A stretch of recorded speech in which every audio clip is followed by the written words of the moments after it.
Hi, this is Sam Weigel with V1 Rotate, Flying Magazine's web series for new and aspiring professional pilots. This week I'm flying my Stinson 108 down to Northern California to visit some friends over my birthday, and along the way I'd like to talk to you about some recent developments in the pilot hiring market.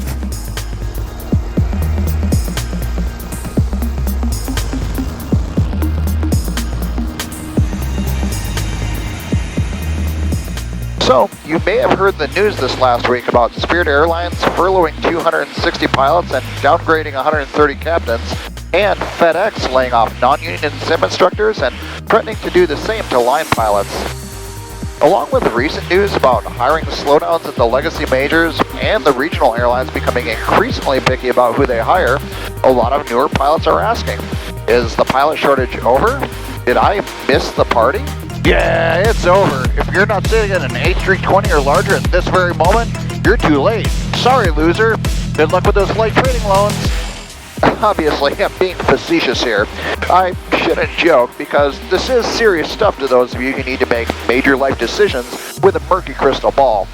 But I do get a good chuckle when I see people panicking simply because a pilot hiring market that has been mind-blowingly, record-breakingly awesome for the last 2 years is slowly returning to being merely good by historical standards. Let's talk about that. So here's the thing. You can easily argue that the pilot shortage is over or is about to be, or even it's going to keep on cooking, because there is no real set definition about what we're talking about. Everyone seems to bring their own meaning to the conversation. This isn't a new thing, by the way. People have been talking about the shortage or impending shortage ever since I started flying in the 1990s, even during the depths of the lost decade, and the definition has continually morphed over that time. If we're talking about companies all across the aviation industry being so desperate for pilots that they're throwing ridiculous amounts of cash at anyone with a pulse, the ratings, and a moderate level of experience, well, that never really happened. It was specific companies feeling very specific labor pinches that were throwing mad cash around, and it only briefly affected minimum time regional airline applicants.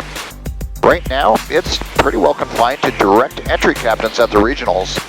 The good news is that those temporary pinches brought about much-needed pay raises that seem to be sticking around for now. And as a rising tide lifts all boats, even companies that weren't feeling any particular labor pinch had to up their compensation to stay competitive. But 1,500 hours is no longer enough to guarantee you a regional airline interview. There's no shortage of 1,500-hour pilots right now, and there hasn't been for over a year. Now, if you're talking about lightning-fast career progression with people going from private pilot license to major airlines in 5 years, frankly, that's going to be a mere blip in time, a historical anomaly. It's something we haven't seen in aviation for 60 years and are unlikely to see again in my lifetime. When the 5-year wonder started flight training, nobody saw that kind of progression coming, and at the start of the pandemic, it looked like it might be a long slog indeed. I do think we'll see a few more low-timers hired at the majors in the first half of this year, but after that, career progression will likely return to a more historically normal pace. I'm going to interject a piece of advice here for those of you who are following other young professional pilots on social media. Please, don't let comparison between your path and that of others rob you of the joy of your own journey. I saw a lot of that in the decade following 9/11, and it made some people miserable, and miserable to be around. Social media tends to amplify this ugly tendency. Quite frankly, you'll be a lot happier if you just unfollow all the 5-year wonders right now. Your career will not look like theirs. They're kind of freaks of history. They won the lottery. I didn't, and you probably won't either, and you have to be okay with that. Personally, my own definition of the pilot shortage was the era in which fewer people were qualified or training to be professional pilots than aviation employers needed to hire to replace retirees and support planned growth. These days, we are producing a ton of qualified pilots. Last year, the FAA issued 11,218 new ATPs and another 17,974 new commercial pilot certificates, which shattered the previous records from 2022. Before COVID, major airline retirements were already forecast to peak in 2023, but the pandemic-era early retirements moved the peak forward by a few years. Baby boomer retirements do remain elevated for several years yet, but then taper off. We are making more than enough pilots to replace them. However, if we're only talking about a continued strong pilot labor market, albeit not at the frenetic pace of 2022 and 23, then in my opinion, things still look decent. Absent another 9/11 or COVID-19 type event, I don't think the shortage is ending with the doors slamming closed where everyone that doesn't have their dream job yet is screwed.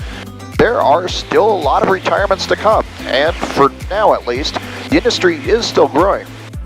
Even if the economy slows down and takes airline and corporate aviation growth with it, I think reduced hiring will be the norm rather than total stagnation or furloughs. If the majors go back to collectively hiring only 2,000 or 3,000 pilots per year, that's a pretty historically average level. It would be enough to support steady, acceptable career progression, just not the meteoric sort that we've seen for the last few years. But what about Spirit and FedEx? Are they canaries in the coal mine warning of an impending total collapse in the pilot hiring market? Honestly, I don't think so. I think they're both special cases. Spirit's business model was always dependent on continuous growth to keep costs down and a sale or merger before the costs went up. Well, their costs are going up, not least because of problems with their Pratt & Whitney geared turbofan engines and their Airbus A320 and 321neos, which have left dozens of airplanes grounded. And with the Department of Justice successfully suing to block their merger with JetBlue on antitrust grounds, there are question marks around Spirit's future plans. Keep in mind, Spirit hired a ton of pilots over the last 3 years, partially because of high attrition to the legacies, but also to support aggressive growth. The furloughs have only been on property since the middle of last year. My heart goes out to them, but I do think these furloughs are more indicative of a sudden change of business conditions at Spirit than within the industry as a whole. FedEx Express, meanwhile, just lost the U.S. Postal Service mail carrying contract to UPS, which, on top of a fall in parcel deliveries from the post-COVID high, has left them overstaffed. Keep in mind, FedEx grew a great deal during the pandemic and hired over 1,400 pilots in 2020, 21, and 22. Unlike Spirit, there's not much attrition from FedEx to passenger airlines, or wasn't until the recent stagnation. The other thing to keep in mind is that FedEx and its pilots are locking horns in acrimonious contract negotiations after the pilots rejected a lackluster tentative agreement last July. Right now, it's to the company's advantage to make it seem like the sky is falling. UPS, meanwhile, just announced plans to hire 300 pilots to service the USPS contract after no hiring for over a year. I think this highlights a feature of the more normal hiring market that's important to note. Not everyone will be hiring all the time, and hiring will correspond to individual business conditions at each employer rather than broad industry-wide demand. Attrition will decrease at most carriers, both due to tapering retirements as well as fewer pilots job hopping. For the last 3 years, it's been possible to sharpshoot your career path with great precision because everybody was hiring. Going forward, I think that the old advice is going to apply. You go with the one who calls you. Flexibility, once again, will be the name of the game. For those who are considering flight training or are in the early stages, I'd suggest you not make any big decisions based on the heady environment of the last 3 years. They were abnormal, and they won't likely be repeated. Aviation can still be a really rewarding career, both in terms of lifestyle and job enjoyment and return on investment, but it's not a get-rich-quick scheme. You can expect a fair amount of hard work and grinding away in the lower flight levels during the first decade of your career.